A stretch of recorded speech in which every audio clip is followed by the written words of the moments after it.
आज आपण चालू करतो स्टेशनरी वेव्ह. आता स्टेशनरी वेव्ह मागच्या आपल्याला शिकलो प्रोग्रेसिव्ह वेव्ह. स्टेशनरी वेव्ह कशी तयार झालेली आहे पहा. समजा एक हे प्रोग्रेसिव वेव्ह है, ये डायरेक्शन पे जा रही, ठीक है. उधर से वो वापस आ रही, crest reflected as a trough, ऐसी वापस आ रही. Two identical progressive wave. Identical यानी दोनों का एम्पलीट्यूड सेम होना चाहिए. एम्पलीट्यूड देखो, इसको एम्पलीट्यूड बोलते हैं, ये एम्पलीट्यूड है.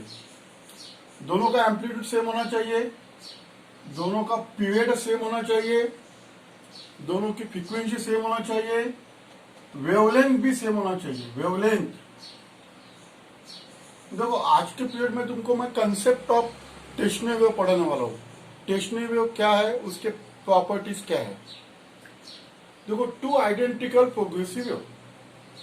आइडेंटिकल यानी दोनों का एम्पलीट्यूड सेम होना चाहिए, पीरियड सेम होना चाहिए. पीरियड यानी क्या, time required to complete one oscillation और वन व्हायब्रेशन. म्हणजे एका व्हायब्रेशनला पूर्ण करायला जो टाइम लागला त्याला म्हणतात पिरियड ऑफ वेव.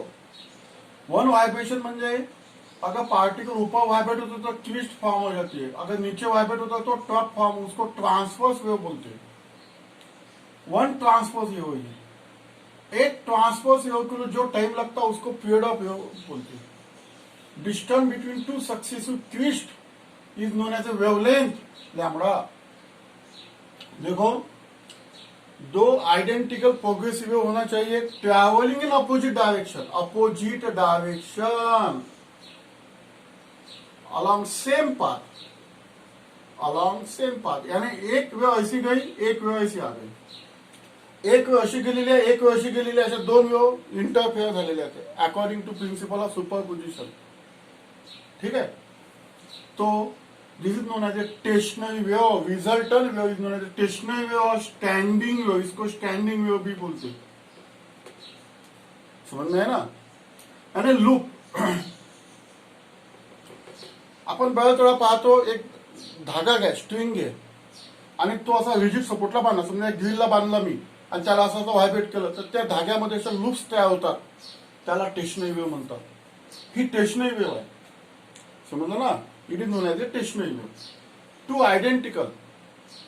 आता पहा, ही जी लूप आहे याला लूप म्हणतात.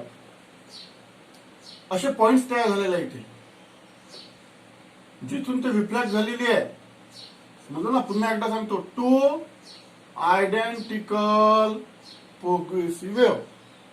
To identical progressive wave travelling in opposite direction.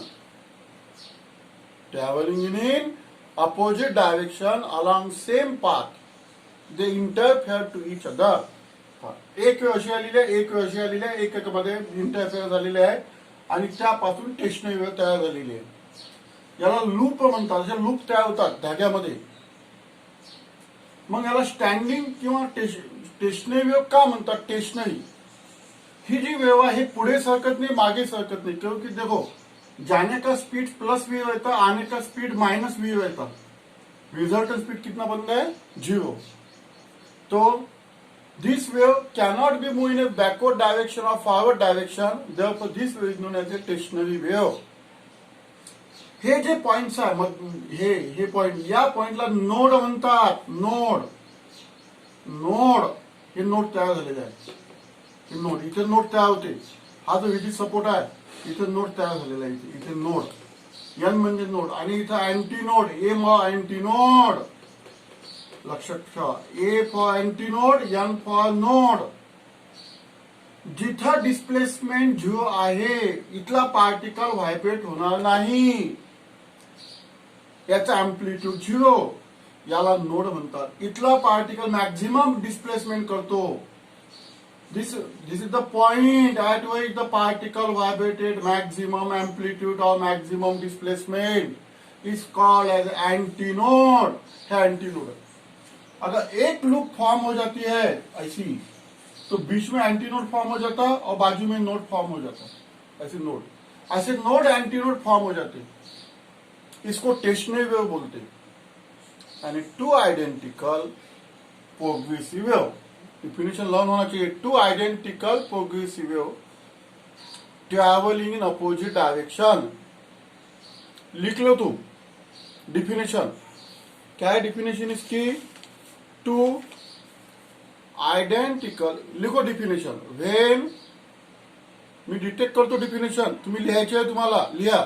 When two identical waves traveling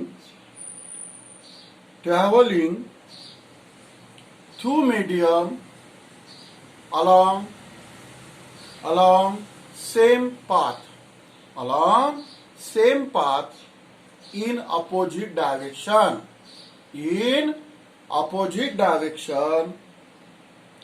नंतर comma they, they interfere with each other. They interfere with each other, comma. Resultant wave is called as stationary wave. Resultant wave is called as stationary wave. पुन्हा मी एक वेळा definition सांगतो, व्यवस्थित लिहिले आहे का check करा। When two identical waves traveling through medium along same path in opposite direction interfere with each other, comma नंतर resultant wave is called as a stationary wave. याला स्टेशनरी वेव्ह म्हणतात। ही झाली डिफिनेशन। म्हणजे एक वेव्ह अशी चाललेली आहे, अशा दोन वेव्ह एकमेकांमध्ये इंटरफेअर होतात आणि त्यापासून स्टेशनरी वेव्ह तयार होते। आता तुम्हाला लिहायच्या प्रॉपर्टी, स्टेशनरी वेव्हच्या प्रॉपर्टी लिहा आणि डायग्राम काढा, म्हणजे तुमच्या लक्षात येईल। काढा ही डायग्राम, याची डायग्राम काढायची। Antinode, node, node, node, node, हा विजिट सपोर्ट आहे। अँटीनोड, याला लूप म्हणतात। ऐसे डायग्राम निकाल लो, लिखो प्रॉपर्टीज ऑफ स्टेशनरी वेव। इसको तुम कैरेक्टरिस्टिक्स भी लिख सकते, तुम्ही ब्रॅकेट मध्ये कैरेक्टरिस्टिक्स सुद्धा करून टाका। प्रॉपर्टीज ऑफ स्टेशनरी वेव, चला 6-7 प्रॉपर्टी आहे त्या समजून देतो आणि त्या लिहायच्या तुम्हाला। Properties of stationary wave, diagram काढा ही।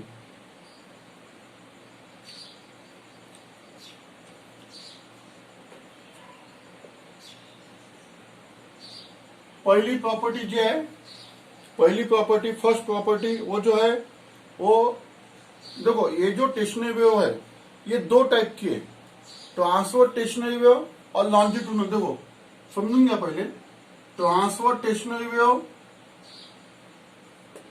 End longitudinal stationary wave. Yes म्हणजे स्टेशनरी वेव समझा। धागे के अंदर जो स्टेशनरी वेव फॉर्म होती यानी स्ट्रिंग के अंदर, वो ट्रांसवर्स स्टेशनरी वेव यानी लूप बनती। और वो जो म्यूजिकल इंस्ट्रूमेंट है, वाइंड म्यूजिकल इंस्ट्रूमेंट जो शहनाई, बांसुरी यानी फ्लूइड, ये नो पाइप है, पाइप के अंदर ऐसा साउंड प्रोड्यूस हो जाता है, समझ में है ना। जो पाइप है यानी फ्लूइड, शहनाई, ये जो वाइंड इंस्ट्रूमेंट आहे, तुम्हाला माहिती आहे वाइंड इंस्ट्रूमेंट म्हणजे कोणते, बासी किंवा शहनाई, यामध्ये हे पाईप आहे एक प्रकारचे, त्या पाईपमध्ये जी साऊंड वेव्ह तयार होते ती म्हणजे लॉन्जिट्यूडनल स्टेशनरी वेव्ह आहे, वाइंड इंस्ट्रूमेंट मध्ये तयार होते ते। आणि धाग्यामध्ये जी वेव्ह तयार झाली ती ट्रान्सवर्स स्टेशनरी वेव्ह तयार झालेली आहे। तर पहा, पहिली जी प्रॉपर्टी आहे ती डिफिनेशन लिहायची। चला लिहून काढा डिफिनेशन। पहिली प्रॉपर्टी डिफिनेशन लिहायची। काय डिफिनेशन लिहायची? टू आयडेंटिकल का मीनिंग लक्षात ठेवा, नसेल तर वरच्या मार्जिन मध्ये लिहून घ्या। आयडेंटिकलचा मीनिंग काय आहे? Same amplitude, same speed, same time period, same wavelength, ह्या सगळ्या क्वांटिटी सारख्या असल्या पाहिजे, त्याला आयडेंटिकल वेव्ह म्हणतात। ह्या ज्या दोन वेव्ह चाललेल्या, एक वेव्ह अशी चाललेली आहे इकडे, एक वेव्ह अशी चाललेली आहे, यांना आपण आयडेंटिकल वेव्ह म्हटलेले। आयडेंटिकल प्रोग्रेसिव्ह आहेत ते, दोन्ही वेव्हचं अँप्लिट्यूड हे सेम पाहिजे, टाइम पिरियड सेम पाहिजे, वेव्हलेंथ सेम पाहिजे, स्पीड हा सुद्धा सारखा पाहिजे, त्याला आयडेंटिकल वेव्ह म्हणतात. तर पहा, पहिली जी प्रॉपर्टी आहे ते पहिल्या प्रॉपर्टीचं लिहा. पहिली प्रॉपर्टी लिहा. पहिली प्रॉपर्टी डिफिनेशनच, पुन्हा डिफिनेशन लिहून काढा. Two identical waves traveling through medium along same path in opposite direction. They interfere to each other. Resultant wave is called as a stationary wave. ही पहिली प्रॉपर्टी. पहिल्या प्रॉपर्टीमध्ये डिफिनेशन लिहायची. आता दुसरी प्रॉपर्टी. दुसऱ्या प्रॉपर्टीमध्ये आपण काय करणार, आपण नोड आणि अँटी नोड, एक वेळ आपण नोडची डिफिनेशन, एक वेळ अँटी नोडची डिफिनेशन. ठीक आहे, नोडची डिफिनेशन म्हणू. आता नोड म्हणजे हा जो नोड पॉइंट आहे हा मोशनलेस पॉइंट म्हणतात त्याला, मोशनलेस पॉइंट. तो मागे रेस्ट आहे तो एकाच ठिकाणी, त्याचा अँप्लिट्यूड जो आहे, डिस्प्लेसमेंट जो आहे, लिहा. सेकंड नंबरचा point, there are some points. Characteristic मध्ये तो पहिला पॉईंट मांडायचा आपल्याला, तो डिफिनेशनचाच मांडायचा की स्टेशनरी वेव्ह कशी तयार झालेली आहे. दुसऱ्या point, they are some points on string. There are some point or string are motionless. That is, amplitude is 0. Motionless point है तो इसका amplitude 0 है. This point is called as node. याला नोड म्हणतात. This point is called as node. Nodes, याला nodes म्हणतात. आपण symbol दाखवलेला capital N. There are some points on string. धाग्यावर काही असे पॉइंट्स असतात की ते मोशनलेस आहे, त्याचे अँप्लिट्यूड 0, डिस्प्लेसमेंट 0, त्याला नोड म्हणतात. This is the definition of node. Second नंबरचा पॉइंट हा. चला झाला. तीसरा नंबरचा point, antinode. There are some points on string. There are some points on string which oscillate किंवा which vibrate with maximum amplitude. With maximum amplitude. याचे असे points आहेत की त्याचं व्हायब्रेशन जास्त, म्हणजे हे पॉइंट्स मधातले. This point is called as antinode. याला अँटीनोड म्हणतात. This points is called as antinodes. There are some points on string which vibrated with maximum amplitude. This point is called as antinode. Diagram मध्ये आपण capital ए ने दाखवलेले आहे. हा तिसरा नंबरचा पॉइंट, अँटीनोड. असे नोड अँटीनोड अल्टरनेटली तयार होतात. समजलं.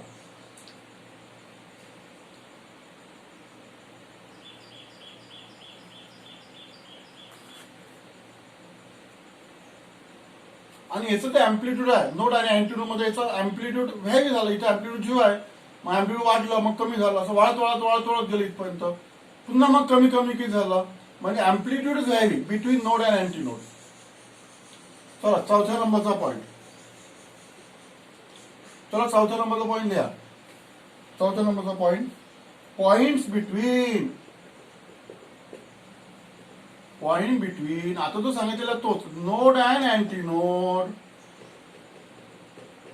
Point between node and antinode vibrate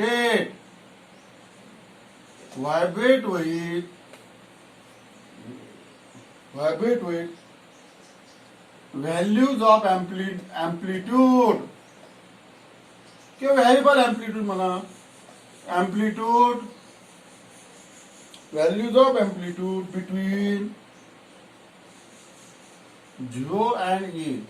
इथे ये म्हणजे अँप्लिट्यूड, मॅक्झिमम अँप्लिट्यूड. समजलं ना, रिझल्टंट अँप्लिट्यूड म्हणतो आपण. इथे ये म्हणजे अँटीनोड. तुमचं कन्फ्युजन होईल का? कन्फ्युजन होत असेल तर आपण याला थोडंसं चेंज करू. थांबा. Points between node and antinode vibrated with असा का 0 टू मॅक्झिमम का between values of amplitude between 0 and maximum असा का म्हणजे आलं त्याच्यामध्ये कॅपिटल तुमचं कन्फ्युजन होऊन जाईल. म्हणजे याच्यामध्ये कसं आहे इथं नोडला 0 अँप्लिट्यूड असते मग ते अँप्लिट्यूड वाढत चाललं, इथे अँप्लिट्यूड सगळ्यात जास्त असते मग अँप्लिट्यूड कमी कमी होत चाललं. तो पॉईंट आपण लिहिलेला आहे चौथ्या नंबरचा पॉईंट. ठीक आहे. चला आता नंतर 5व्या नंबरचा पॉईंट. आता समजा ही वेव्ह आहे, तुम्हाला मी सांगितलं याला या डिस्टन्सला आपण लॅम्बडा म्हणतो. आपण distance between two successive quest is non as a wavelength that is non as a lambda. म्हणजे पहा ही एक क्वेस्ट अर्धी क्वेस्ट आहे, ही अर्धी क्वेस्ट आहे आणि एक टॉप आहे. हे सुद्धा एक लॅम्बडा आहे, हे सुद्धा एक लॅम्बडा आहे. One quest completely one top एक लॅम्बडा असतो. म्हणजे हे झालं लॅम्बडा बाय 2 एवढं डिस्टन्स. म्हणजे दोन नोड मधलं जे अंतर आहे हे दोन नोड मधलं अंतर हे लॅम्बडा बाय 2 असते किंवा दोन अँटी नोड मधलं अंतर हे लॅम्बडा बाय 2 असते. लिहून घ्या. किती नंबरचा पॉईंट? नेक्स्ट पॉईंट लिहून घ्या. द डिस्टन्स बिटवीन 5व्या नंबरचा point. The distance between two successive node or antinode. दोन नोड मधलं अंतर किंवा दोन अँटीनोड मधलं अंतर इज लॅम्बडा बाय 2. दोन लागोपाठ नोड मधलं अंतर किंवा दोन लागोपाठ अँटीनोड मधलं अंतर हे लॅम्बडा बाय 2 असते. लक्षात ठेवा. 6 नंबर. मग आता हे लॅम्बडा बाय 2 अंतर झालं एवढं दोन नोड मधलं अंतर. मग त्याच्या अर्धा भाग नोड आणि अँटीनोड मधलं त्याच्या अर्धा लॅम्बडा बाय 2 चे अर्ध किती आलं हे lambda by 4. The distance between 6 नंबरचा point. Distance between node and adjacent antinode is lambda by 4. नोड आणि अँटीनोड मधलं जे डिस्टन्स असते ते लॅम्बडा बाय 4 असते. नोड आणि अँटीनोड मधलं अंतर किती असते? Lambda by 4. ठीक आहे. हा 6 नंबरचा पॉईंट. हे लर्न करायचं तुम्हाला. हे आपल्या पूर्ण चैप्टर में देना है. तुम्हारा आज का पीरियड फार महत्वपूर्ण है. टेस्टनरी वेव का अभी पूरा चैप्टर चालू होगा इसमें, तो इसके लिए आज का पीरियड बहुत इंपॉर्टेंट है. केयरफुली सुनना, केयरफुली देखना. ठीक है. 7 नंबर. अब ये तुमको बताया कि इसको टेस्टनरी क्यों बोलते हैं, क्योंकि एक ही जगह पे वाइब्रेट हो रहा है. ये आगे भी नहीं जाता, पीछे भी नहीं जाता. टेस्टनरी wave, this wave cannot move forward or backward since its velocity is 0. ही जी वेव आहे ही वेव पुढे जात नाही, मागे सरकत नाही. This wave cannot move forward और बैकवर्ड. सिंस क्यों नहीं जाती? सिंस इस वेलोसिटी 0, त्याची वेलोसिटी कारण तुम्हाला सांगितलं जाण्याची प्लस वेलोसिटी पकडली, येण्याची मायनस व्ही. स्पीड सारखाच असतो, म्हणून याला म्हणतात टेशनरी किंवा स्टँडिंग वेव. याचं दुसरं नाव स्टँडिंग वेव सुद्धा आहे. हे 7 नंबरची प्रॉपर्टी. 8 नंबरची प्रॉपर्टी पाहता. 8 नंबरची प्रॉपर्टीची ही जी लूप आहे, ही लूप, या लूप मधले जे पार्टिकल व्हायब्रेट होतात ते एका डायरेक्शनने व्हायब्रेट होतात. असे सगळे या लूपचे पार्टिकल जर वरती व्हायब्रेट झाले तर शेजारच्या लूपचे पार्टिकल खाली व्हायब्रेट झाले. अशा पद्धतीने म्हणजे all particles in one loop vibrated in the same phase. Phase का मिनिंग आहे स्टेट ऑफ व्हायब्रेशन. ते सगळे पार्टिकल एका डायरेक्शनने व्हायब्रेट होतात. सगळे पार्टिकल एकाच लूप मध्ये, all particle in one loop are vibrated, आ शब्द टाकून are vibrated in the same phase. अगर लेकिन जो बाजू वाली लूप रहती, इसके पार्टिकल समझो, इसके पार्टिकल अगर ऊपर वाइब्रेट होंगे तो इसके पार्टिकल नीचे वाइब्रेट होते. यानी दोनों के अंदर 180 डिग्री का डिफरेंस रहता है, ये ख्याल में रखना तुम्हें, समझ में आया ना। तो उसके इसके अंदर लिख लेंगे, ये पॉइंट के अंदर लिख लेंगे अपन कि ये हो गया all particles in one loop are vibrated in same phase but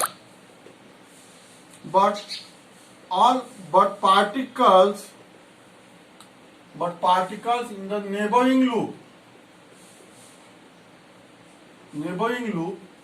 किंवा ऍडजस्टंट लूप म्हणा, हा ऍडजस्टंट लूप, ऍडजस्टंट म्हणजे ते बाजूचे, adjacent loop are vibrated in opposite phase, ते अपोजिट फेज मध्ये व्हायब्रेट होतात, ते शेजारचे पार्टिकल, ते लक्षात ठेवा। या दोन लूप मध्ये 180 डिग्रीचा डिफरन्स असतो, 180 डिग्री और पाय रेडियन। म्हणजे हा पॉइंट समजला तुम्हाला, या लूपचे पार्टिकल जर वरती व्हायब्रेट होत असेल तर शेजारच्या लूपचे पार्टिकल खाली, मग या लूपचे पुन्हा पार्टिकल वरती। दोन लूप मध्ये 180 डिग्री ऑफ पाय रेडियनचा डिफरन्स असतो। All particles are vibrated in one loop in same phase but particles are in the adjacent loop are vibrated in opposite phase. This is the properties of stationary wave और characteristics of stationary wave. हे 8 property तुम्हाला शिकवलेल्या आहे, concept शिकवलेला आहे, stationery wave कशी तयार झाली, यापासून आपला आता स्टेशनरी वेव्हचा आपला आर्टिकल चालू झालेला आहे, ठीक आहे।